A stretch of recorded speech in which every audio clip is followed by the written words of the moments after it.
फ़अशारत इलैहि, हजरत मरियम ने अपने बच्चे की तरफ इशारा किया। क़ालू कैफ़ नुकल्लिमु मन कान फिल महदि सबिया। कौम के लोग, अल्लाह की कुदरत देखो कि हजरत ईसा अभी दूध पीते बच्चे हैं, माँ की गोद से बोल पड़े, अपनी कौम को जवाब दिया। माँ के किरदार पर लोगों ने इल्जाम लगाया, अल्लाह ने उस दूध पीते बच्चे को अपनी माँ के डिफेंस में खड़ा कर दिया।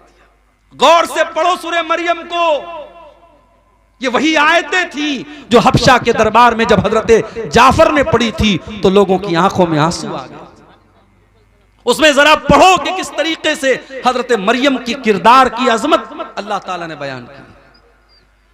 इज़ अरसलना इलैहा रूहना फतमत्तल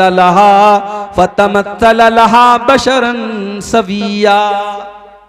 याद करो जब मैंने अपने फरिश्ते को मरियम के पास भेजा और फरिश्ता इंसान की शक्ल में मरियम के पास आया। क़ालत, हजरत मरियम ने कहा, तू दूर हो जा मुझसे, अगर तू अल्लाह से डरने वाला है मेरे करीब ना आना, तू दूर हो जा। तू कौन है मैं नहीं जानती, मेरे करीब ना आना। अगर तू अल्लाह से डरने वाला है तो मुझसे दूर हो जा। क़ाला इन्नमा अना रसूलु रब्बिकी लिअहब लकी गुलामन ज़किया। फरिश्ता बोला, ऐ मरियम तुम डरो नहीं, मैं अल्लाह का फरिश्ता हूं और मैं तुमको खुशखबरी सुनाने आया हूं। तुम्हारे पेट से एक बच्चा पैदा होने वाला है, ईसा पैदा होने वाले, अल्लाह का नबी पैदा होने वाला है। क़ालत अन्ना यकूनु ली गुलामु वलम यमससनी बशर वलम अकु बग़िया। हजरत मरियम ने कहा, मुझे बेटा कैसे पैदा होगा, मेरा तो निकाह भी नहीं हुआ है और आज तक मुझे किसी इंसान ने टच नहीं किया है और मैं कोई बच्चलन औरत भी नहीं हूं, मुझे बेटा कहां से पैदा होगा, तुम कैसी बात कर रहे हो। क़ाल कज़ालिक क़ाल रब्बुकी हुवा अलय्या हय्यिन वलिनजअलहु आयतल लिन्नासि व रहमतम मिन्ना। फरिश्ते ने कहा, है मरियम ये अल्लाह का ऑर्डर है, ये अल्लाह का आदेश है, ये अल्लाह का फरमान है। अल्लाह ने कह दिया है तुझे बेटा होने वाला है तो हो जाएगा। अल्लाह के लिए कुछ भी मुश्किल नहीं है, कुछ भी अल्लाह के लिए मुश्किल नहीं है, अल्लाह के लिए सब आसान है। तुझे बेटा पैदा होगा, ये अल्लाह का फैसला हो चुका है। फ़हमलतहु फ़ंतबज़त बिही मकानन क़सिया। हजरत मरियम अल्लाह ताला के हुक्म से प्रेग्नेंट हो गई, गर्भवती हो गई। उनके पेट में ईसा अलैहिस्सलातु वस्सलाम पलने लगे। जब उनको एहसास हुआ कि मैं पेट से हो गई तो वो बैतुल मुक़द्दस से कुछ दूरी पर जाकर के रहने लगी, कुछ दूरी पर जाकर के वो गुजर बसर करने लगी। फ़अजाअहल मख़ादु इला जिज़इन नख़ला। बच्चे की पैदाइश का टाइम करीब आया, लेबर पेन का टाइम, जो दर्द ज़े जिसको बोलते हैं, बच्चे की पैदाइश का टाइम करीब आया। हजरत मरियम एक खजूर के पेड़ के पास जाकर के सहारा लेती हैं और सोचने लगती हैं कल ये बच्चा पैदा होगा, लोग मेरे कैरेक्टर पर सवाल उठाएंगे, लोग मेरे किरदार पर सवाल उठाएंगे। एक इज्जतदार औरत को अपने किरदार और अपनी आबरू से बढ़कर के किसी चीज की चिंता नहीं होती। मरियम ने कहा, या लैतनी मित्तु क़ब्ल हाज़ा व कुन्तु नसियम मनसिया। ऐ काश मैं मर गई होती, ऐ काश मुझे कोई जानने वाला न होता, मैं भूली बसरी हो गई होती, मुझे कोई याद करने वाला न होता। फनादाहा मिन तहतिहा अल्ला तहज़नी क़द जअल रब्बुकी तहतकी सरिया। अल्लाह के फरिश्ते ने आवाज दी, ऐ मरियम घबराओ नहीं, बच्चा पैदा होने वाला है। ऐ मरियम तुम्हें प्यास लगेगी, जरा अपने नीचे देखो, अल्लाह ने नहर जारी कर दी है, नहर जारी कर दी है, तुमको पानी की कोई कमी नहीं होगी। वहुज़्ज़ी इलैकी बिजिज़इन नख़लति तुसाक़ितु अलैकी रुतबन जनिया। और ऐ मरियम इस पेड़ को जरा पकड़ करके हिलाओ तो पकी हुई खजूरें तुम पर गिरेंगी, खजूर खाओ और पानी पियो और अल्लाह का शुक्र अदा करो। इससे उलमा ने ये इस्तिदलाल किया है कि हजरत ईसा की पैदाइश दिसंबर के महीने में नहीं हो सकती, क्योंकि खजूर के पकने का जो टाइम होता है वो मई और जून का महीना होता है। हजरत ईसा की पैदाइश मई और जून के महीने में हुई है, दिसंबर के महीने में नहीं हुई है। फ़इम्मा तरयिन्न मिनल बशरि अहदा फ़क़ूली इन्नी नज़रतु लिर्रहमानि सौमा फ़लन उकल्लिमल यौमा इंसिया। फरिश्ते ने कहा, ऐ मरियम, अगर कोई इंसान तुमको नजर आ जाए तो कहना कि मैं अल्लाह के लिए मैंने नजर मानी है। इशारे से कहना कि मैं किसी से बात नहीं करूंगी, किसी से बातचीत मत करना। ईसा पैदा हो गए। हजरत मरियम ने अपने बच्चे को गोद में लिया। फ़अतत बिही क़ौमहा तहमिलुहु क़ालू या मरियम लक़द जीति शैअन फ़रिया।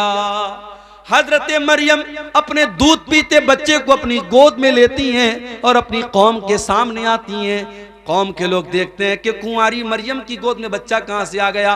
कहा, है मरियम, तू तो कुंवारी थी, तेरी तो शादी भी न हुई थी, ये बच्चा तू कहां से लेके आ गई। ऐ मरियम, तूने बहुत बड़ा पाप किया है। या उख्ता हारूना मा काना अबूकी इम्रा सौइन व मा कानत उम्मुकी बगिया। ऐ मरियम, तू तो हारून की बहन है। हजरत मरियम के कोई भाई थे, उनका नाम हारून था। ऐ मरियम, तू हारून की बहन है, तेरा बाप भी नेक इंसान है, तेरी माँ भी नेक औरत है, तेरी माँ भी बदचलन नहीं है। ऐ मरियम, तू बदचलन कैसे हो गई। पता ये चला, ये 3 रिश्ते बड़े खास होते हैं। लड़कियां अगर बिगड़ती हैं तो इन 3 रिश्तों का बहुत बड़ा रोल होता है। जिस घर के लड़के बिगड़ जाएं, जिस घर की माएँ बिगड़ जाएं और जिस घर का बाप बिगड़ जाए, उस घर की लड़कियों को बिगड़ने में देर नहीं लगेगी। अगर लड़की का भाई सही है, अगर लड़की का बाप सही है और अगर लड़की की माँ सही है तो लड़कियों के बिगड़ने के चांस बहुत कम हैं। लेकिन भाई गड़बड़ है, माँ गड़बड़ है और बाप गड़बड़ है तो लड़कियों के बिगड़ने के चांस बहुत ज्यादा हैं। लोगों ने कहा, है मरियम, तू हारून जैसे नेक इंसान की बहन है, तेरा बाप भी नेक इंसान है, तेरी माँ भी शरीफ औरत है, तूने ये गलत काम कैसे कर दिया। फ़अशारत इलैहि, हजरत मरियम ने अपने बच्चे की तरफ इशारा किया। क़ालू कैफ़ नुकल्लिमु मन कान फिल महदि सबिया। कौम के लोगों ने कहा, है मरियम, इस दूध पीते बच्चे से हम क्या बात करें, ये क्या बोलेगा, तू क्यों नहीं बताती है किसका बच्चा है। क़ाल इन्नी अब्दुल्लाह आतानियल किताबा व जअलनी नबिया व जअलनी मुबारकन ऐनमा कुन्तु व औसानी बिस्सलाति वज़्ज़काति मा दुम्तु हय्या। अल्लाह की कुदरत देखो कि हजरत ईसा अभी दूध पीते बच्चे हैं, माँ की गोद से बोल पड़े, अपनी कौम को जवाब दिया। माँ के किरदार पर लोगों ने इल्जाम लगाया। अल्लाह ने उस दूध पीते बच्चे को अपनी माँ के डिफेंस में खड़ा कर दिया। जो औरत अपनी शर्मगाह की हिफाजत करेगी, अपनी आबरू की हिफाजत करेगी, अल्लाह उसके दामन पे कभी दाग लगने नहीं देगा। अल्लाह जब जरूरत पड़ेगी उसकी बेगुनाही को बयान कर देगा। मरियम की बेगुनाही को बयान करने के लिए अल्लाह ने दूध पीते बच्चे को अपनी माँ की गोद में हजरत मरियम को अल्लाह ताला ने, हजरत ईसा को अल्लाह ताला ने जुबान दे दी और वो बच्चा अपनी माँ की गोद से क्या बोला, पहला जुमला क्या बोला, इन्नी अब्दुल्लाह, मैं अल्लाह का बंदा हूं। ईसा ने यह नहीं कहा I am son of God, उन्होंने कहा आई एम स्लेव ऑफ अल्लाह, मैं अल्लाह का बंदा हूं। कितने बड़े अफसोस की बात है। ईसाई कहते हम ईसा को मानते हैं, उनके चर्च के बाहर ईसा मसीह का फोटो लगा है, उनके चर्च के बाहर ईसा अलैहिस्सलाम के अक़वाल लिखे होते हैं। मगर ईसाई कौम दुनिया की वो कौम है मेरे भाई, जिस नबी से इतनी मोहब्बत का दावा करती है, उस नबी ने पैदा होने के बाद सबसे पहला सेंटेंस जो उनके मुंह से निकला है, जो सबसे पहला शब्द उनके मुंह से निकला है, उन्होंने कहा मैं अल्लाह का बंदा हूं। और ईसाई कहते नहीं, बंदा नहीं थे, ईसा तो अल्लाह के बेटे थे, वो अल्लाह का बेटा मानते ईसा अलैहिस्सलाम। और अभी हमारे पड़ोसी मुल्क के एक ईसाई पादरी का मैंने बयान सुना, उसने कहा हम किसी नबी का मीलाद नहीं मनाते हैं, मुसलमान इस गलतफहमी में ना रहे, हम ईसा को एज अ प्रॉफिट नहीं मानते हैं, हम क्रिसमस पर अल्लाह के बेटे का जन्मदिन मनाते हैं, अल्लाह के बेटे का जन्मदिन मनाते हैं, हम Isa Masih as a profit एक नबी की हैसियत से हम उनका मीलाद नहीं मनाते। ईसा अलैहिस्सलाम पैदा होने के बाद कह रहे हैं मैं अल्लाह का बंदा हूं, अल्लाह ने मुझको नबी बनाया है, अल्लाह ने मुझको बरकत वाला बनाया है, मैं जहां भी रहूंगा बरकत रहेगी। और अल्लाह ने मुझको नमाज का हुक्म दिया है, मुझको ज़कात का हुक्म दिया है, जब तक मैं जिंदा रहूंगा मैं नमाज पढ़ता रहूंगा, मैं ज़कात देता रहूंगा। व बर्रम बिवालिदती, और अल्लाह ने मुझे अपनी माँ के साथ अच्छा सलूक करने का हुक्म दिया है। वलम यजअलनी जब्बारन शकिया, अल्लाह ने मुझे बदबख्त नहीं बनाया, अल्लाह ने मुझे सरकश नहीं बनाया, मैं अल्लाह का नेक बंदा हूं, अल्लाह ने मुझे नबी बनाया है। ये ईसा इब्न मरियम का वाकया है, कुरान के 16वें पारे के अंदर मौजूद है। लेकिन आज ईसाई मजहब के मानने वाले जब क्रिसमस का त्यौहार मनाते हैं वो दुनिया को ये बताते हैं कि हम अल्लाह का बेटा, अल्लाह के बेटे की हम पैदाइश की खुशी मनाते हैं। और हमारा मुसलमान नौजवान और कॉलेज में पढ़ने वाली हमारी मुसलमान लड़कियां वो अपनी सहेलियों को और अपने दोस्तों को फेसबुक के ऊपर और सोशल मीडिया पर मैरी क्रिसमस लिख के भेजती हैं, मैरी क्रिसमस लिख के भेजती हैं, क्रिसमस की मुबारकबाद देती हैं।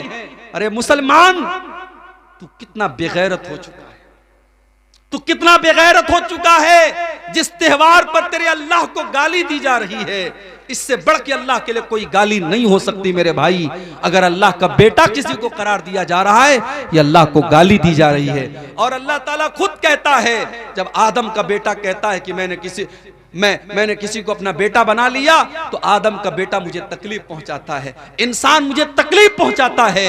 अल्लाह का सब्र देखो, अल्लाह का बर्दाश्त देखो। अल्लाह को गाली दी जाती है, फिर भी अल्लाह उनको खिलाता है, पिलाता है, रोजी देता है। मुसलमानों, तुम्हारे रब को गाली दी जाए, तुम्हारे रब को बुरा भला कहा जाए, और तुम क्रिसमस के त्यौहार पर मुबारकबाद दे रहे हो। अभी कलकत्ता में मैं था, परसों कलकत्ता में जब मैं दाखिल हुआ, एयरपोर्ट से निकला, मैं बाहर देखा बड़े बड़े पंडाल लगे हुए हैं, बड़े बड़े पंडाल लगे हुए हैं, और वहां के इलाके के मुसलमान लीडरों के बड़े बड़े फोटो बैनर पे लगे हैं, और क्रिसमस की मुबारकबाद दी जा रही है, और क्रिसमस के बड़े बड़े फंक्शन हो रहे हैं, और मुसलमान उन प्रोग्रामों को अरेंज कर रहा है। मैं बड़े साफ अल्फाज में, कलकत्ता में मेरी तकरीर थी, मैंने कह दिया हमें नहीं करनी ऐसी पॉलिटिक्स, हमें नहीं चाहिए ऐसे नेता, हमें नहीं चाहिए ऐसे लीडर जो पॉलिटिक्स के लिए इस्लाम का सौदा कर दें, ईमान का सौदा कर दें, तौहीद से कॉम्प्रोमाइज कर लें। हमें नहीं आना ऐसी पॉलिटिक्स में। अगर पॉलिटिक्स में आना है तो आओ, मगर अपने ईमान और अपनी तौहीद को बचा के रखो मेरे भाई। ईमान एक ऐसी दौलत है, इसकी कीमत पर दुनिया की कोई दौलत हम नहीं ले सकते, इसको कुर्बान करके दुनिया की कोई दौलत हम नहीं ले सकते। अल्लाह को गाली दी जा रही है, अल्लाह नाराज होता है जब किसी को कहा जाता है अल्लाह का बेटा है। जानते हो अल्लाह कितना नाराज होता है? वक़ालु इत्तख़ज़र रहमानु वलदा, ये कहते हैं कि रहमान ने बेटा बना लिया है। लक़द जीतुम शैअन इद्दा, अल्लाह का बेटा करार देने वालों, तुम बहुत गंदी बात अपने मुंह से निकाल रहे हो। तकादुस समावातु यतफत्तरन मिन्हु व तंशक्कुल अर्दु व तखिर्रुल जिबालु हद्दा, इतनी खतरनाक बात तुम अपने मुंह से निकाल रहे हो कि जमीन फट जाए, आसमान फट जाए और पहाड़ गिर जाए तो उतनी बड़ी बात नहीं है जितनी बड़ी बात यह है अंदअउ लिर्रहमानि वलदा, अल्लाह का बेटा किसी को करार देना ये बड़ी खराब बात है, बहुत बुरी बात है। तो शिर्क सबसे बड़ा गुनाह है मेरे भाई। हमें अपने आप को और अपने बच्चों को भी शिर्क से बचाना है। मेरी माएं बहनें जो बैठी हैं वो भी सुन लें, बच्चों का अकीदा बचाना आपकी जिम्मेदारी है। बच्चे को नजर लग गई, आप टीका लगाती है, टीका क्यों लगाती हैं आप? पूछिए, आप जामिअतुल इमाम बुखारी आपके करीब में है, पूछिए वहां के शेखुल हदीस आए हैं, वहां के उलमा और वहां के टीचर्स आए हैं, उनसे पूछिए आप कि ये बच्चों को नजर का जो टीका लगाया जाता कि ये जायज है, ये जायज नहीं है। बच्चा बीमार हो गया, किसी ने आपसे कहा धागा पहना, तो धागा पहना दिया आपने, तावीज पहना दिया आपने, ये भी शिर्क है मेरी माओ बहन, ये भी शिर्क है। और अल्लाह के नबी की हदीस है, मन अल्लक़ तमीमतन फ़क़द अशरक, जिसने तावीज पहना, जिसने तावीज लटकाया उसने शिर्क किया। अगर अपने बच्चों को आप तावीज पहना रहे हैं, पढ़ते रहो, रफुल यदैन करके नमाज पढ़ते रहो, सीने पर हाथ बांधते रहो और आमीन जोर से बोलते रहो, मगर तुम अहले हदीस नहीं हो सकते, तुम सलफी नहीं हो सकते जब तक तुम्हारा अकीदा दुरुस्त नहीं है, तुम्हारी तौहीद सही नहीं। अपनी तौहीद की हिफाजत करो मेरे भाई, अपने बच्चों की तौहीद की हिफाजत करो। इब्राहिम अलैहिस्सलाम जैसा पैगंबर दुआ करता है, वजुनुबनी व बनिया अन्नाबुदल असनाम, आए अल्लाह तू मुझे भी बुत परस्ती से बचाना और मेरी औलाद को भी तू शिर्क से बचाना, मेरी औलाद कहीं बुत परस्ती में न पड़ जाए, मेरी औलाद कहीं शिर्क में न पड़ जाए। अगर इब्राहिम जैसे पैगंबर को अपनी औलाद की चिंता है तो आपको भी चिंता होनी चाहिए, आपको भी फिक्र होनी चाहिए अपनी औलाद की। और आगे बढ़िए, नबी अकरम से पूछा गया सबसे बड़ा गुनाह क्या है, आपने फरमाया कि अल्लाह के बराबर किसी को करार देना। पूछा गया अय अल्लाह के नबी उसके बाद सबसे बड़ा गुनाह क्या है, आपने फरमाया अन तक़्तुल वलदक खशियत अन यतअम माक, अपनी औलाद को कत्ल कर दो इस डर से कि वो तुम्हारे साथ खाएगी। आजकल नारा लगता हम दो हमारे दो, तीसरा आ जाएगा तो खिलाएंगे कहां से, तू खिलाता है क्या, तेरी औकात है, तेरी औकात है तू खिलाएगा नहीं। अगर ये समझते हो कि तुम अपने बच्चों को खिला रहे हो, इस गलत फहमी को दूर कर लो मेरे भाई। वला तक़तुलू औलादकुम खशियत इमलाक, अपनी औलाद को कत्ल न करना, कभी अपनी औलाद को ये सोच करके कत्ल न करना कि हम उनको कहां से खिलाएंगे। नहनु नरज़ुकुहुम व इय्याकुम, उनको भी रोजी हम देते हैं और तुमको भी रोजी हम देते हैं। औलाद की रोजी औलाद लेके आती है मेरे भाई। कभी गौर करना, शादी के पहले आप कितना कमाते थे और शादी के बाद फिर आप कितना कमाने लगे। और जब बच्चा पैदा हुआ, अगर ईमानदारी से बात करो, बच्चा पैदा होने के बाद अल्लाह ताला और रोजी में बरकत देता है, क्योंकि बच्चा जब पैदा हुआ अपना मुकद्दर वो लेके आया। दूसरा बच्चा पैदा हुआ, अपना मुकद्दर लेके आया। बच्चे अपनी रोजी अपना मुकद्दर लेके आते हैं। ये कभी मत समझना मेरे भाइयों कि अपने बच्चों को तुम खिला रहे हो। और अगर हां बेटी पैदा हुई आपके घर में, मेरे घर में जब तीसरी बेटी पैदा हुई, हमारे मदरसे में एक LIC वाला आया, उसको किसी ने बता दिया मौलाना साहब की बेटी पैदा हुई। उसने कहा मौलाना साहब बेटी पैदा हुई, मैंने कहा वो मुझको समझाने लगा, आपकी बेटी अभी बड़ी होगी, शादी करना पड़ेगा, बहुत खर्चा आएगा, उसको पढ़ाना होगा, ये करना होगा, आप ये पॉलिसी ले लीजिए, 18 साल अभी आप धीरे धीरे पैसा जमा करेंगे, 18 साल बाद आपको इतना पैसा मिलेगा, जब आपकी बेटी जवान होगी आपके पास शादी के लिए पैसा हो जाएगा। यानी आज बेटी पैदा होती नहीं है कि लोगों के माथे पर चिंता की लकीरें आने लगती हैं, लोग प्लान बनाने लगते हैं 18 साल बाद का। वजह क्या है मेरे भाइयों, आज बेटियों को बोझ बना दिया गया है। आज बेटी अगर पैदा हो जाए तो माँ बाप का चेहरा भी उदास हो जाता है कि तो बहुत बड़ी जिम्मेदारी मेरे घर में आ गई। बेटा होता तो कमा के लाता, ये तो बेटी आ गई, अब तो इसकी शादी भी करना होगा, इसको पढ़ाना भी होगा, इसके ऊपर खर्च करना होगा और शादी के मौके पे लंबा चौड़ा जहेज भी देना पड़ेगा। मेरे भाइयों, हमने अपने रस्मो रिवाज की वजह से और अपने झूठे रस्मो रिवाज की वजह से हमने बेटियों को बोझ बना दिया है। माफ करना, बेटी बोझ नहीं है, बेटी लानत नहीं है, बेटी तो रहमत होती है, बेटी तो जन्नत का टिकट लेकर के आती है। अल्लाह के नबी फरमाते हैं मन आला जारियतैनि हत्ता तबलुगा जा यौमल क़ियामति अना व हुवा कहातैन।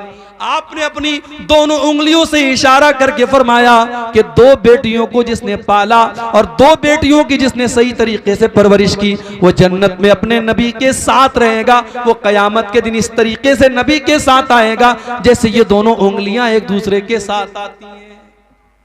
मगर आज 2024 शुरू होने वाला है, एक दिन के बाद 2024 शुरू हो जाएगा।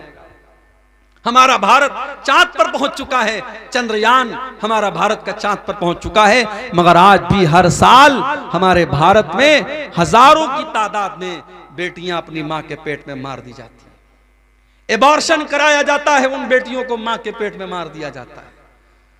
1400 साल पहले अरब के अंदर ऐसे भी कबीले थे, बेटी पैदा होती थी उसको ले जाकर के जिंदा जमीन में गाड़ देते थे। मगर आज का इंसान इतना बेरहम हो चुका है, उस बेटी को पैदा होने भी नहीं देता है, मां के पेट में उसको खत्म कर देता है। और आप जाकर के YouTube पर आप देखिए, जब एबॉर्शन किया जाता है तो बड़ी बेरहमी से उस मासूम बच्ची को या बच्चे को मां के पेट में उसके टुकड़े टुकड़े किए जाते हैं, उसके बदन का कीमा कीमा कर दिया जाता है। और वो बेचारा बच्चा जो अभी प्रोसेस में था, अभी पैदा होने वाला था, अभी मां के पेट में था, उसको दवाओं के जरिए और ऑपरेशन के जरिए खत्म कर दिया जाता है। मेरे प्यारे साथियों, औलाद को कत्ल करना ये बहुत बड़ा पाप है। और अगर औलाद को कत्ल करना बहुत बड़ा पाप है तो एक बात और मुझे कहने दीजिए, औलाद जहां आपकी 10 साल की हुई, 12 साल की हुई, बच्चों को मदरसे से छुड़ाकर काम पे लगा देना, बच्चों की तालीम से छुड़ाकर उनको काम पे लगा देना, यह भी औलाद को कत्ल करने के बराबर है। अगर आप अपने बच्चों की तालीम पर तवज्जो नहीं देते, अपने बच्चों को पढ़ाने के ऊपर तवज्जो नहीं देते, मैं कहता हूं 2 रोटी की जगह आधी रोटी खाओ, 2 टाइम के बजाय 1 टाइम खाना खाओ, मगर अपने बच्चों की तालीम से कॉम्प्रोमाइज मत करो। आपका बेटा पढ़ेगा, कल तरक्की करेगा और आपकी जिंदगी में सुकून लाएगा। और आप अगर अपने बच्चे की तालीम छुड़ा करके उसको दुनिया के काम में लगा देंगे तो कल वो आपको गाली देगा। जब जमाने के तकाजों से वो टकराएगा और उसे लगेगा काश मैं पढ़ा लिखा होता, तो अपने बाप और मां को वो गाली देगा। मेरे भाइयों, कभी भी अपने बच्चों की तालीम अपनी माशी मुश्किलात की वजह से मत छुड़ाओ। कोशिश करो कि बच्चा हमारा तालीम जारी रखे। बच्चों की तालीम छुड़ा करके उनको काम में लगाना, ये भी औलाद को कत्ल करने के बराबर है। इस दौर में हम जानते हैं, जो लड़का पढ़ा लिखा ना हो उसकी जिंदगी बड़ी परेशानी की होती है। वो कहीं कोई नौकरी नहीं कर सकता, कहीं वो कोई किसी चीज में हिस्सा नहीं ले सकता। आज अपने बच्चों की तालीम पर तवज्जो देना भी जरूरी है। और आगे बढ़िए, तीसरी चीज, अल्लाह के नबी से पूछा गया कि फिर सबसे बड़ा गुनाह क्या है? आपने फरमाया अंतुजानिया हलील तजारिक, अपने पड़ोसी की बीवी के साथ जिना करना। जिना करना तो किसी भी औरत के साथ हराम है, मगर पड़ोसी की बीवी के साथ जिना करना ये ज्यादा बड़ा गुनाह है, क्योंकि पड़ोसी पड़ोसी के ऊपर भरोसा करता है, पड़ोसी पड़ोसी के ऊपर विश्वास करता है। अगर पड़ोसी की बीवी के साथ और पड़ोसी की बेटी के साथ और पड़ोसी की बहन के साथ कोई गलत काम करता है तो ये उसके पड़ोस का उसने हक मारा है, उसने पड़ोसी के साथ हक तलफी की है। पड़ोसी का बड़ा हक है। मेरे भाइयों, ये जिना को तीसरा बड़ा गुनाह करार दिया गया। आज जिना भी आम हो रहा है। आपके किशनगंज के इलाके में मुसलमान लड़कियों को इस्तेमाल किया जा रहा है, उनको दूसरों के बिस्तरों तक लेके जाया जा रहा है। हमारे पास ये न्यूज तक मौजूद है कि आज मुसलमान लड़कियों को वेश्यावृत्ति में डाला जा रहा है, उनके जिस्म के साथ खेला जा रहा है। ये हालात, कितनी गरीब घरों की लड़कियां हैं, आज उनके साथ ये हालात भी किए जा रहे हैं। मेरे भाइयों, हमें इस समाज को जिना से बचाना है। मेरे भाई, लड़की गरीब घर की हो, अमीर गरीब घर की हो, लड़का अमीर घर का हो, गरीब घर का हो, निकाह के लायक हो जाए तो उसका निकाह कर देना चाहिए, शादी कर देनी चाहिए। और शादी के रास्ते में जो रुकावटें, खत्म करो इनको। ये सहाबा का दौर नहीं है, ये ताबेइन का दौर नहीं है, ये फितनों का दौर है। अगर आपने अपने बच्चों और बच्चियों की सही टाइम पर शादी नहीं की तो फितने पैदा होंगे। और अल्लाह के नबी फरमा चुके हैं, आपने फरमाया इज़ा खतब इलैकुम मिम्मन तरज़ौन दीनहु व खुल्क़हु फ़ज़व्विजू। तुम्हारे लड़के के लिए, तुम्हारी लड़की के लिए जब अच्छा रिश्ता आ जाए, दीनदार घर का रिश्ता आ जाए, तो अपनी लड़कियों की शादी कर दिया करो। इल्ला तफ़अलू, अगर तुम ऐसा नहीं करोगे, तकुन फितनतुन फिल अर्ज़, तो जमीन के अंदर फितना फैल जाएगा, व फ़सादुन अरीज़, और बहुत बड़ा फसाद फैल जाएगा। ये इंस्टाग्राम का दौर है। आज आपकी लड़की किससे बात कर रही है, आप कितनी नजर रखेंगे? आज बहुत मुश्किल अपनी लड़कियों के ऊपर वॉच करना और नजर रखना। आज आपके लड़के किससे चैटिंग कर रहे हैं, आज आप नजर नहीं रख पाएंगे। उनको इन फितनों से बचाना है, वो शादी के काबिल हो जाएं, जल्दी से उनकी शादी कर दो। मेरे भाई, इस दौर के बहुत बड़े फितनों में से शर्मगाह का फितना है। इसीलिए अल्लाह के नबी फरमाते हैं, मन यज़मन ली मा बैन लिह्यैहि व मा बैन रिजलैहि अज़मन लहुल जन्ना। जो मुझे जुबान की गारंटी दे दे और शर्मगाह की गारंटी दे दे, मैं उसे जन्नत की गारंटी देता हूं। तो जिना से बचाना है अपने आप को। और औरत को जो पर्दे का हुक्म दिया गया, और महरम गैर महरम का जो फर्क बयान किया गया और मर्द को जो हुक्म दिया गया वो अपनी निगाहों को नीची करके रखे, ये सारी चीजें इसीलिए हैं ताकि समाज से ज़नाकारी और बदकारी को रोका जाए। और आगे बढ़िए, कबीरा गुनाहों में से एक और बहुत बड़ा गुनाह, अल्लाह के नबी फरमाते हैं इज्तनिबुस सबअल मुबिकात, 7 हलाक कर देने वाले गुनाहों से बचो, 7 हलाक कर देने वाले गुनाहों से बचो। नंबर 1 अल इशराक अश्शिरकु बिल्लाह, अल्लाह के साथ शिर्क करना। नंबर 2 वस्सिहर, जादू करना, जादू करना, किसी के ऊपर जादू करना। आज ये भी हो रहा है, भाई भाई में दुश्मनी है, भाई भाई के ऊपर जादू करवा रहा है।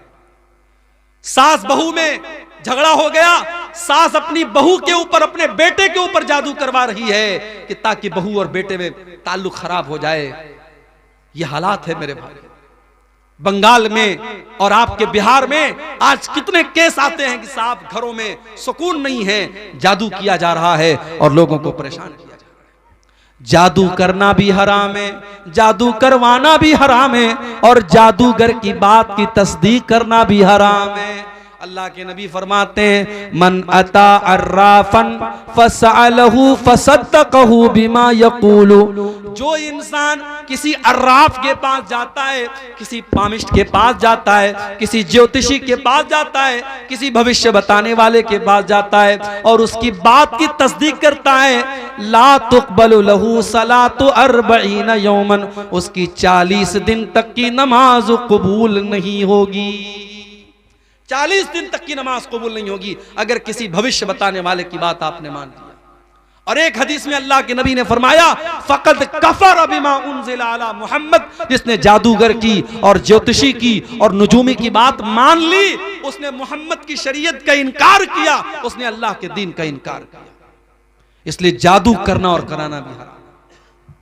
उसके बाद अल्लाह के नबी फरमाते हैं व क़त्लुन नफ्सिल्लती हर्रमल्लाहु इल्ला बिलहक़्क़ि, किसी निर्दोष की हत्या करना, किसी बेगुनाह का खून बहाना, यह भी इस्लाम के अंदर हराम है, कबीरा गुनाह है।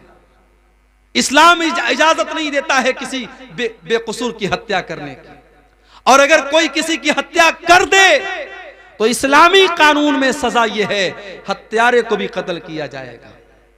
अगर किसी ने किसी की जान ले ली तो कातिल को भी कत्ल कर दिया जाएगा। हाँ, जिसकी हत्या हुई है, जिसका मर्डर हुआ है, अगर उसके घर वाले माफ कर दें अलग बात है। अगर माफ कर दें और दियत ले लें, जो एक बड़ा अमाउंट होता है, लाखों में अमाउंट होता है, वो अमाउंट लेकर के वो माफ कर दें अलग बात है, वरना कातिल की भी गर्दन मारी जाएगी, कातिल को भी कत्ल किया जाएगा। इस्लाम बहुत सख्त है इस मामले में। इस्लाम में किसी निर्दोष की हत्या करने की इजाजत नहीं है। मन क़तल नफ्सन बिग़ैरि नफ्सिन औ फ़सादिन फ़िल अर्दि फ़कअन्नमा क़तलन नास जमीआ, एक निर्दोष की हत्या करने वाला और एक बेकसूर को मारने वाला पूरी मानवता का कातिल है। 2000 मुसलमानों का खून बहाने वाले आज मुल्क के बड़े बड़े ओहदों पर विराजमान है। अल्लाह की अदालत का इंसाफ बाकी है। एक इंसान की हत्या करने वाला अगर पूरी मानवता का कातिल है तो सोचो मेरे भाइयों, हजारों लोगों के खून की होली खेलने वालों का अंजाम क्या होगा। एक फिरौन था जो बच्चों को मरवा दिया करता था, एक फिरौन था जो बच्चों को कत्ल करवा देता था। इस वक्त फलस्तीन के बच्चों को मारने वाला एक फिरौन है जो बच्चों को भी मरवा रहा है, जो औरतों को भी मरवा रहा है, जो बड़ों को भी मरवा रहा है, जो हॉस्पिटलों के ऊपर बम बरसा रहा है, जो कब्रों से निकाल निकाल करके मुसलमानों की कब्रों पर भी बुलडोजर चला रहा है। अल्लाह ऐसे जालिमों को उनके अंजाम तक पहुंचा दे मेरे भाई। इस्लाम ने निर्दोष की हत्या करने को बहुत बड़ा पाप करार दिया है। और आगे बढ़ो, वह अक्लुर रिबा, और सूद और ब्याज खाना भी बहुत बड़ा गुनाह है। आज मुसलमान सूद खा भी रहा है, खिला भी रहा है।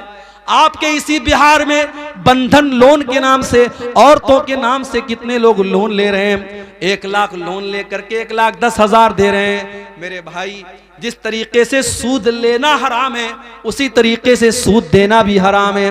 अल्लाह के नबी फरमाते हैं लानल्लाहु आकिल रिबा व मुकिलहु व कातिबहु व शाहिदैहि। आपने फरमाया कि सूद खाने वाला, सूद खिलाने वाला, सूद की गवाही देने वाला और सूद लिखने वाला, सब पर अल्लाह की लानत हो। और आगे आपने ये भी फरमाया वहुम सवा, ये सब के सब बराबर हैं, खाने वाला और खिलाने वाला बराबर है।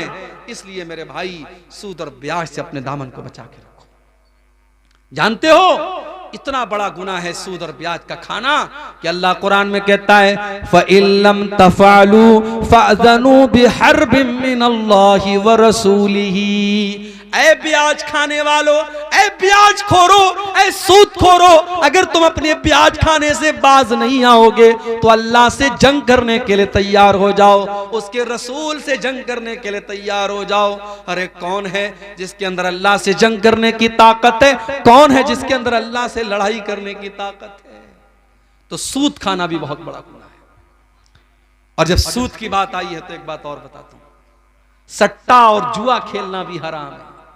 इन्नमल खम्रु वल मैसिरु वल अंसाबु वल अज़लामु रिजसुम मिन अमलि शैतान।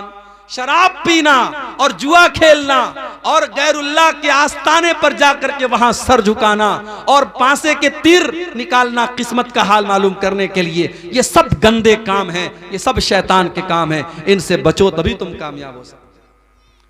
पता ये चला कि जुआ खेलना भी शैतान का काम है। किसी जमाने में ताश के पत्तों से जुआ खेला जाता था, अब मोबाइल का दौर आ गया, अब टेक्नोलॉजी का दौर आ गया, अब इंटरनेट के ऊपर बहुत सारे ऐप आ गए। अभी क्रिकेट का वर्ल्ड कप चल रहा था, एक एक बॉल के ऊपर सट्टा खेला जा रहा था। आज कितने सारे ऐप हैं जिसके अंदर जुआ खेलने की और सट्टा की अलग अलग शक्लें आ रही हैं। याद रखो मेरे भाई, मेरे नौजवान साथियों, पैसा कमाना है तो बिजनेस करो, पैसा कमाना है तो हलाल तरीके से पैसा कमाओ। बहुत सारे रास्ते हलाल तरीके के हैं, हराम रास्ता मत अपनाओ, ब्याज का रास्ता मत अपनाओ और सट्टा और जुआ का रास्ता मत अपनाओ। याद रखो हराम कमाई से पैसा कमा भी लोगे तो उसमें बरकत नहीं होगी। अल्लाह के नबी फरमाते हैं याती अलन्नासी ज़मानुन ला युबालिल मरउ मिन अयना अखज़ल माल। एक ऐसा जमाना लोगों पर आने वाला है जब लोग परवाह नहीं करेंगे कि पैसा हलाल तरीके से कमा रहे या हराम तरीके से कमा रहे। जानते हो बनारस में साड़ी का कारोबार होता है, जानते होंगे आप लोग। साड़ी के कारोबार में बनारस में किसी जमाने में साड़ियों में फिगर चलता था, मोर की तस्वीर बनी है, कौवे की तस्वीर बनी है, चिड़िया की तस्वीर बनी है। तो किसी दौर में जब बनारस में कोई ऐसी साड़ी बनवाता था तो लोग कहते थे ये तस्वीर का कारोबार कर रहा है, तस्वीर बना रहा है। उस फिगर बनाने वाले के घर में लोग खाना नहीं खाते थे कि ये हराम खा रहा है। लेकिन अब कितने ऐसे लोग हैं बनारस में जो इसी का कारोबार कर रहे हैं। अब वो दीनदारी नहीं बची, अब वो तकवा नहीं बचा, अब लोग फिगर का काम आमतौर से कर रहे हैं।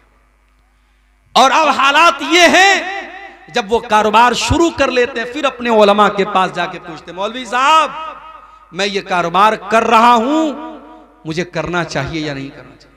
हालांकि होना क्या चाहिए था कि पहले सवाल करते फिर कारोबार शुरू करते, मगर कारोबार शुरू करने के बाद पूछते हैं और पूछते नहीं है। उलमा से फतवा नहीं पूछते हैं, वो उलमा के मुंह में अपनी जुबान डालना चाहते हैं। वो चाहते हैं कि जो मेरे दिल में है आलिम की जुबान से वो निकल जाए। अगर अब्दुल गफ्फार साहब से पूछा, उन्होंने अगर हमारे मतलब का जवाब नहीं दिया तो हम मुनव्वर साहब से पूछेंगे। मुनव्वर साहब ने हमारे मतलब का जवाब नहीं दिया, मौलाना नूर इस्लाम साहब से पूछेंगे। उन्होंने जवाब नहीं दिया, मौलाना मुज़म्मिल मदनी साहब से पूछेंगे। उन्होंने जवाब नहीं दिया, किसी और से पूछेंगे। हमें अपने मतलब का फतवा चाहिए। हमने उलमा को अपनी मर्जी का गुलाम बनाना चाहा है। माफ करना मेरे भाई, उलमा आपके गुलाम नहीं है। उलमा की इज्जत और एहतराम करना सीखो। अल्लाह के नबी ने फरमाया अल उलमा वरसतुल अंबिया, नबियों के वारिस हैं ये उलमा। नबियों की वरासत इल्म है, नबियों की वरासत दौलत नहीं है। और उलमा ने नबियों की वरासत को पाया है, और जो उलमा है उनके पास नबी की वरासत, उनके पास इल्म थी। बंगाल में कलियाचक में गया, एक मस्जिद के इमाम साहब मुझे मिले, उनकी आंखों में आंसू आ गए। कहने लगे शेख साहब 15 साल से मैं मस्जिद में इमामत करवा रहा हूं, 3000 रुपया मुझको बंगाल की गवर्नमेंट दे रही है और 6000 रुपया इस वक्त मस्जिद की कमेटी दे रही है।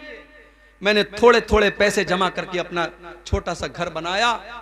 मस्जिद का मुतवल्ली आकर के कहता है मौलवी साहब तेरे पास इतना पैसा कहां से आ गया, तू घर कैसे बनाने लगा? मुतवल्ली साहब नाराज हो गए मुझसे, कसूर क्या है, मैं घर बनवा रहा हूं। ये वो कौम है जो अपने उलमा का घर बनते हुए नहीं देख सकती, ये चाहती है इनके उलमा भिखारी बने रहे, इनके दर के गदागर बने रहे। दुनिया की हर कौम अपने धर्म गुरु का सम्मान करती है, अपने आलिम की इज्जत करती है, और आप अपने आलिम को भिखारी बना के रखना चाहते हैं। वो आलिम जिसने 15 साल तक एक मस्जिद में इमामत कराई है, उसने 15 साल अगर किसी बिजनेस में दिया होता तो आज कहां से कहां पहुंच गया होता। उसने अपनी जिंदगी को खपा दिया, अपनी जवानी को खपा दिया, और आज ये सुलूक कर रही है कौम, वो अपना घर बना रहा है तो उसके घर बनाने पर भी ये एतराज हो रहा है। मेरे भाई, ये ढकोसले बंद कर दो, उलमा के पैसे में बड़ी बरकत होती है। तुम्हारे घर का काम 5000 में नहीं चल सकता, आलिम के घर का काम 5000 में कैसे चलेगा? 5-5 हजार में आज उलमा को तनख्वाहें देकर के लोग मस्जिदों में इमामत करवा रहे हैं, मदरसों में पढ़वा रहे हैं। और इतना ही नहीं, इमाम साहब के लिए मस्जिद में छोटी सी कोठरी बनाई।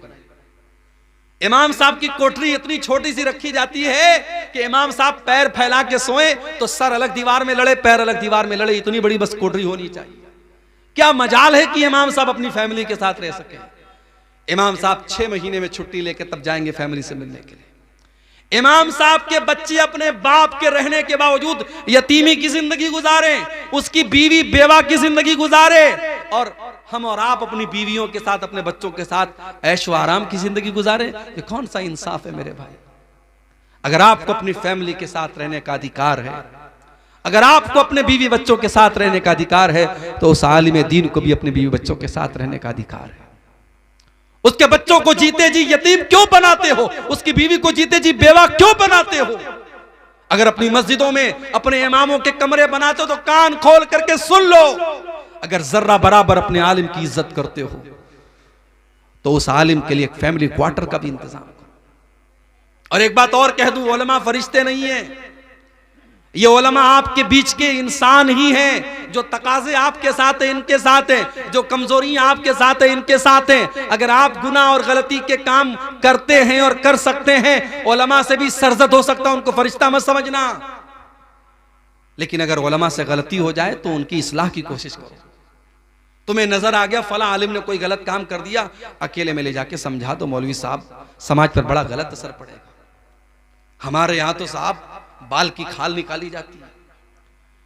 इमाम साहब ने अगर सजदा थोड़ा लंबा कर दिया, इशा की नमाज थोड़ी लंबी पढ़ा दी, हम चाय की दुकानों पे बैठ के और पान की दुकानों में बैठ के तबसरा करते हैं, साहब मौलवी साहब ने नमाज बड़ी लंबी पढ़ा दी। तुम्हारे बाप का नौकर है वो, तुमसे पूछ के नमाज पढ़ाएगा। इज्जत नहीं है आपकी नजर में उलमा की। जरा सी कोई बात हुई हम फट से कहते हम इस इमाम के पीछे नमाज नहीं पढ़ेंगे। तेरे नमाज न पढ़ने से क्या उस इमाम की इमामत खतरे में पड़ जाएगी? फितने न पैदा करो मेरे भाई, अपने उलमा की इज्जत करो, उनकी गीबत न किया करो, उनकी बुराई न किया करो।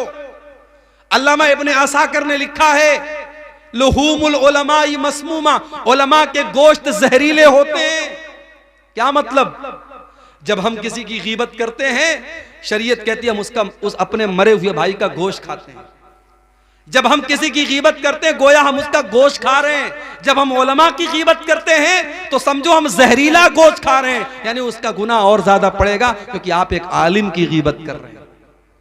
अपनी जुबान की हिफाजत करो मेरे भाई, उलमा का मकाम दो, उलमा की कद्र करो।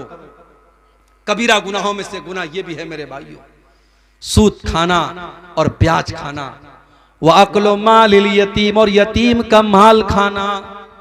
यतीम का माल जिस तरीके से भी खाया जा रहा है, यतीम का माल खाने वाले कान खोल करके सुन लें, इन्नल्लज़ीना याकुलूना अमवालल यतामा ज़ुल्मन इन्नमा याकुलूना फी बुतूनिहिम नारा। जो लोग यतीम का माल खा रहे हैं वो अपने पेट में जहन्नम की आग भर रहे हैं। यतीम बेचारा बेसहारा होता है, यतीम हो सके तो यतीम की मदद कर दो, हो सके तो यतीम को सहारा दे दो, यतीम का माल हड़पने की कोशिश मत करो। भाई का इंतकाल हो गया, भतीजे यतीम हैं, जिस चचा को कुरान की आयत कभी नहीं याद आई, शरीयत कभी याद नहीं आई, भाई मर गया, शरीयत याद आ गई। भतीजे से बोला, बे तेरे बाप का इंतकाल हो गया, अब तेरे अब दादा की प्रॉपर्टी में तेरा कोई हिस्सा नहीं बनता, चचा लोग आपस में बांट लेते हैं।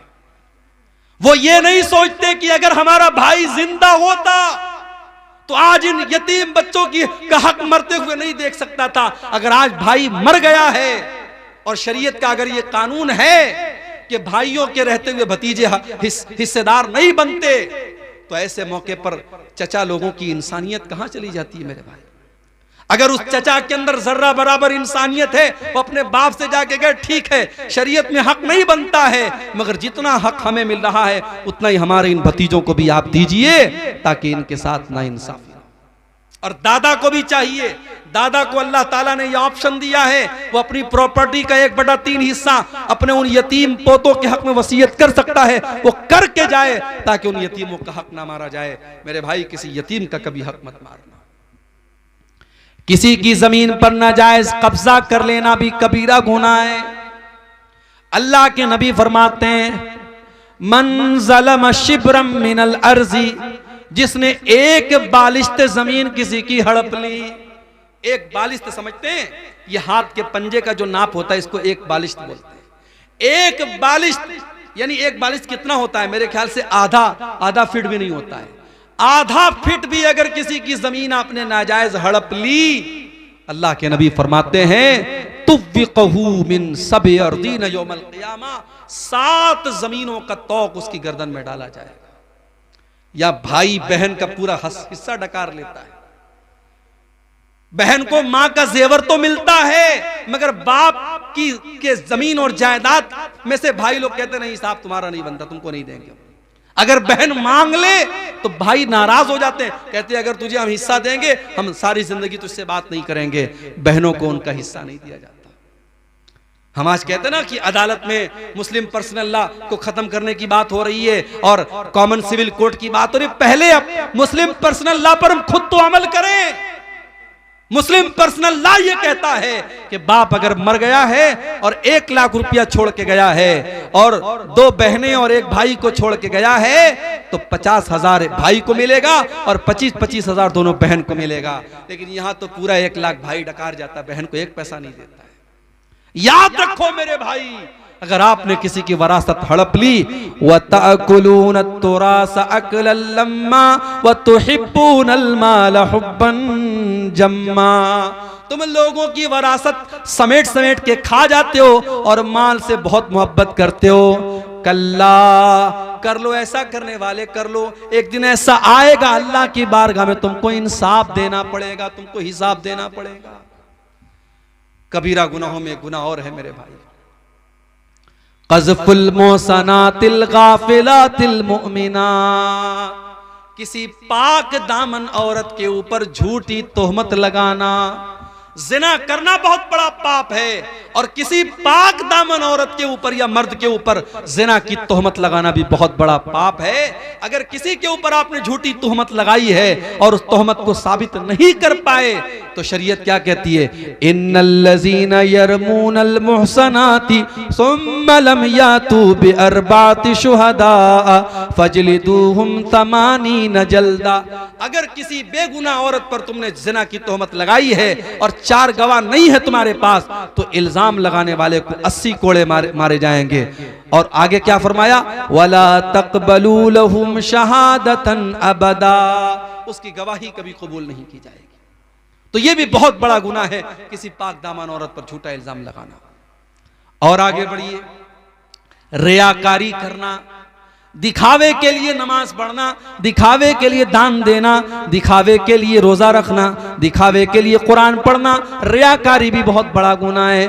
फवैलुल लिल मुसल्लीन अल्लज़ीना हुम अन सलातिहिम साहून, ऐसे नमाज पढ़ने वालों के लिए बर्बादी है, वैल है जहन्नम है जो लोगों को दिखाने के लिए नमाज पढ़ते हैं। अल्लज़ीना हुम युराऊन, जो दिखावे के लिए नमाज पढ़ते हैं, जो दिखावे के लिए कोई अमल करता है, अल्लाह कहता तरक्तहु व अमलहु, मैं उसके अमल का सवाब नहीं देता, मैं छोड़ देता हूं। जा, तूने जिसको दिखाने के लिए अमल किया है जाके उससे सवाब ले। इसी तरीके से मेरी प्यारी माँ बहनों, एक दो बातें और बयान करके बात खत्म करता हूं। औरत का बेपर्दगी करना, औरत का बेहुदा कपड़े पहन करके निकलना, औरत का ऐसे कपड़े पहन करके घर के बाहर निकलना जिससे उसके शरीर का अंग नजर आता हो, उसका बदन नजर आता हो, अपने जिस्म का प्रदर्शन करना, यह भी कबीरा गुनाह है। अल्लाह के नबी फरमाते हैं सिनफान मिन अहलिन नारि लम अरहुमा, दो किस्म के लोग जहन्नम में जाएंगे और उनको मैंने अभी नहीं देखा, वो बाद में आएंगे, वो कयामत के पहले आएंगे। नंबर 1, कौमुन माहुम सियातुन काजना बिल बकरी यजरिबून बिहन्नास, ऐसे लोग आएंगे जिनके हाथ में गाय की दुम की तरह कोड़े होंगे और वो कोड़ों से लोगों को मारेंगे। अभी मनव्वर साहब आए, आसाम के हालात बयान कर रहे थे, मैं उत्तर प्रदेश से आया हूं, हमारे यहाँ के हालात भी आप देख रहे हैं। हुकूमतें और कुर्सियां, ये इनका नशा भी बड़ा गहरा होता है मेरे भाई। मगर राहत इंदौरी का बड़ा मशहूर शेर है, जो साहिबे मसनद है कल नहीं होंगे, जो साहिबे मसनद हैं कल नहीं होंगे, किराएदार हैं, जाती मकान थोड़ी है। ये कुर्सियां, ये ओहदे, व तो इज्जो मन तशा व तो जिल्लो मन तशा व तूतिल मुल्क मन तशा व तंजुल मुल्क मिम्मन तशा। अल्लाह जब चाहता है, जिसको चाहता है हुकूमत देता है, और जिससे चाहता हुकूमत छीन लेता है। अल्लाह का कानून यही रहा है। जमीन पर जालिम को अल्लाह ताला ने फलने फूलने नहीं दिया है। अल्लाह ने कुफ्र की हुकूमत को चलने दिया है, शिर्क की हुकूमत को चलने दिया है, मगर जुल्म की हुकूमत को चलने नहीं दिया है। मेरे भाइयों, अल्लाह के नबी फरमाते हैं ऐसे लोग आएंगे जिनके हाथ में कोड़े होंगे और वो लोगों को उससे मारेंगे, जुल्म करेंगे, अपने पावर का गलत इस्तेमाल करेंगे। वनिसाउन कासियातुन आरियातुन मुमीलातुन माइलातुन, और ऐसी औरतें भी जहन्नम में जाएंगी जो कपड़ा पहनने के बावजूद नंगी होंगी। एक लफ्ज में अल्लाह के नबी ने सारे फैशन को बयान कर दिया। आज मुसलमान बाप है, चेहरे पर दाढ़ी है और माथे पर सजदे का निशान है, और जवान बेटी को लेकर के शादी में जा रहा है, और बेटी ने साड़ी पहनी है, और साड़ी ऐसी पहनी है कि उसकी पीठ भी नजर आ रही है, उसकी आस्तीन भी नजर आ रही है, उसका पेट भी नजर आ रहा है, उसके शरीर का अंग अंग नजर आ रहा है, उसका पूरा बदन नजर आ रहा है, अपने पूरे हुस्न की वो नुमाइश करके जा रही है। जो कुरान कहता है वला युबदीना ज़ीनतहुन्ना, ऐ मुसलमान औरत अपनी जीनत को तू जाहिर नहीं कर सकती है किसी गैर मर्द के सामने। कुरान तो यहां तक कहता है वल यज़रिबना बिखुमुरिहिन्ना अला जुयूबिहिन्ना, औरत घर में बाप के सामने, भाई के सामने, बेटे के सामने, ससुर के सामने, जो उसके महरम रिश्तेदार हैं जिससे वो शादी नहीं कर सकती है, उस रिश्तेदार के सामने भी औरत जब जाए तो अपने दोपट्टे को हमेशा अपने गिरेबान पर रखे, अपने दोपट्टे का ख्याल रखे, दोपट्टा जहां तहां फेंक करके न चली जाए, उसका दोपट्टा उसके सीने पर होना चाहिए। कुरान कहता है वला यज़रिबना बिअरजुलिहिन्ना लियुअलम मा युख्फीना मिन ज़ीनतिहिन्ना, ऐ मुसलमान औरत तू जब पायल पहने हो तो घर में अपने पायल पहन करके अपने पाँव को जमीन पे जोर जोर से मार के न चला कर, तेरे पायल की झनकार भी गैर मर्दों के कान तक नहीं जानी चाहिए। जो इस्लाम इतना सख्त है वो इस बात की इजाजत कैसे दे सकता है कि किशनगंज की लड़की, पूर्णिया की लड़की, अररिया की लड़की इंस्टाग्राम पर आईडी बनाए और अपने फोटोज डाले, अपने नए नए कपड़ों का, अपने गहनों का प्रचार करे, शादी में तैयार होके जाए, उसको अपने स्टेटस पे लगाए और अपने फोटोज डाल डाल करके दुनिया में अपने हुस्न की नुमाइश करे। अल्लाह के नबी फरमाते हैं कपड़ा पहन करके भी ऐसी औरतें नंगी होंगी, उनका शरीर नजर आएगा, कपड़ा ऐसा होगा। और मुमीलातुन माइलातुन, वो गैर मर्दों को अपनी तरफ आकर्षित करने वाली होंगी, और जब वो चलेंगी तो उनकी चाल भी बेहया औरतों की तरह होगी। औरत की चाल बता देती है कि ये हया वाली औरत है, ये शर्मीली औरत है, और उसकी चाल बता देती है ये बेहया औरत है। अल्लाह के नबी फरमाते हैं उनकी चाल भी बेहया और फाहिशा औरतों की तरह होगी। और आगे आपने फरमाया रुऊसुहुन्ना का अस्निमतिल बुख्तिल माइला, उनका हेयर स्टाइल, उसके बालों का स्टाइल कैसा होगा जैसे ऊंट का कुहान होता है, उसके बाल का जोड़ा ऐसा बना होगा। आजकल तो फैशन के नाम पे क्या क्या हो रहा है। ब्यूटी पार्लर में काली कलूटी औरत जाती है और अंदर से बिल्कुल बॉलीवुड की हीरोइन बन के निकलती है। वो आईब्रो को सेट करवा रही है, अपने होठों में इंजेक्शन देकर के होठों को मोटा कर रही है, और इतना मेकअप हो रहा है कि अल्लाह की पनाह है। याद रखो मेरी बहनों, याद रखो मेरी माओ, मेकअप के नाम पर कोई ऐसा काम करना जो अल्लाह की फितरत को बदल दे, जो अल्लाह की तख्लीक को बदल दे, हराम है। जो नेचुरल ब्यूटी है, जो अल्लाह ने खूबसूरती दी है, उसको अपने लिए काफी समझो। ऐसी औरतें जो अपने हेयर स्टाइल को ऊंट के कुहान की तरह बनाएंगी, अल्लाह के नबी फरमाते हैं ला यदखुलनल जन्ना, ऐसी औरतें जन्नत में नहीं जाएंगी। वला यजिदन रिहा, और जन्नत की खुशबू भी ये नहीं पा सकती। इसी तरीके से कबीरा गुनाहों में से गुनाह ये भी है कि इंसान अपने बाप को बुरा भला कहे। सहाबा ने कहा अल्लाह के नबी अपने बाप को कौन बुरा भला कहता है? कहा जब तुम किसी के बाप को बुरा भला कहते हो, किसी को माँ की गाली देते हो, किसी के बाप को बुरा भला कहते हो, और जवाब में वो तुम्हारी माँ को और तुम्हारे बाप को बुरा भला कहता है, तो इनडायरेक्ट तुम अपनी माँ को और अपने बाप को बुरा भला कह रहे हो। आजकल ये भी बड़ा चलता है। दोस्त लोग आपस में बैठते हैं, एक दूसरे को माँ की गाली देते हैं, फिर वो इसको माँ की गाली देता है। खबरदार, हराम है। अपनी जुबान को गालियों से महफूज रखो। अपने माँ बाप की लानत और उन पर गाली का सबब मत बनो। और याद रखो, वालिदैन को सताना और वालिदैन को दुख देना, वालिदैन को तकलीफ देना, यह भी बहुत बड़ा गुनाह है। उकूकुल वालिदैन, वालिदैन को सताना और तकलीफ देना, यह भी बहुत बड़ा गुनाह है। कुरान कहता है वक़ज़ा रब्बुका अल्ला ताबुदू इल्ला इय्याहु व बिल वालिदैनि इहसाना, अपने माँ बाप के साथ अच्छा सलूक करो। इम्मा यबलुगन्ना इंदकल किबर अहदुहुमा औ किलाहुमा फला तकुल लहुमा उफ्फिन वला तन्हरहुमा वकुल लहुमा कौलन करीमा। अगर तुम्हारे माँ बाप बुढ़ापे में मिले हैं, किस्मत समझो अपनी, तकदीर समझो अपनी। कितने नौजवान हैं तरसते हैं कि काश मेरे बूढ़े माँ बाप होते। तुम्हारे माँ बाप अगर तुमको बुढ़ापे में मिले हैं, उनकी कद्र करो, उनकी इज्जत करो, उनसे मोहब्बत के साथ पेश आओ, उनको उफ भी मत कहो, उनसे जब भी बात करो अदब से बात करो। वक़्फ़िज़ लहुमा जनाहज़्ज़ुल्लि मिनर रहमा, और अपने माँ बाप के लिए अपनी रहमत के बाजुओं को बिछा दो। वक़ुर रब्बिरहमहुमा कमा रब्बयानी सगीरा, और दुआ करो कि ऐ परवरदिगार मेरे माँ बाप पर रहम फरमा, जिस तरीके से बचपन उन्होंने मुझको पाला है। तो वालिदैन को तकलीफ पहुंचाना यह भी कबीरा गुनाहों में शामिल है। इसी तरीके से वह शहादतु ज़ूर, झूठी गवाही देना, झूठ बोलना और झूठी गवाही देना, यह भी बहुत बड़ा गुनाह है। अल्लाह के नबी ने एक मर्तबा जब आपसे पूछा कि बड़े बड़े गुनाह क्या हैं, आपने फरमाया कि शिर्क करना, माँ बाप को तकलीफ पहुंचाना, लेकिन आप टेक लगा के बैठे थे, आप सीधे उठ करके बैठ गए और आपने फरमाया व शहादतु ज़ूर, व शहादतु ज़ूर, व शहादतु ज़ूर, झूठी गवाही देना, यह भी बहुत बड़ा गुनाह है। इसलिए मेरे भाई, झूठ से अपने दामन को बचाओ। तीन चीजों से अपने दामन को बचाओ। अमानत में खयानत मत करो, वादे में वादा खिलाफी मत करो, और झूठ मत बोलो। अल्लाह के नबी फरमाते हैं आयतुल मुनाफिक सलास, मुनाफिक की तीन निशानियां हैं। इज़ा हद्दसा कज़ब, जब बात करे तो झूठ बोले, व इज़ा वादा अखलफ, जब वादा करे तो वादा खिलाफी करे, व इज़ा तुमिना खान, और जब अमानत उसके पास रखी जाए तो अमानत में खयानत करे। मेरे भाइयों, ये चंद कबीरा गुनाह थे जो मैंने आपके सामने बयान किए हैं। आइए हम अल्लाह से दुआ करें, रब्बुल आलमीन हम सबको अपने दामन को इन गुनाहों से बचाने की तौफीक अता फरमाए। रब्बुल आलमीन हमें कहने सुनने से ज़्यादा अमल करने की तौफीक अता फरमाए। अल्लाह ताला हम में से अगर कोई इन गुनाहों में से किसी गुनाह में मुब्तला है, अल्लाह ताला उसको सच्ची तौबा करने की तौफीक अता फरमाए।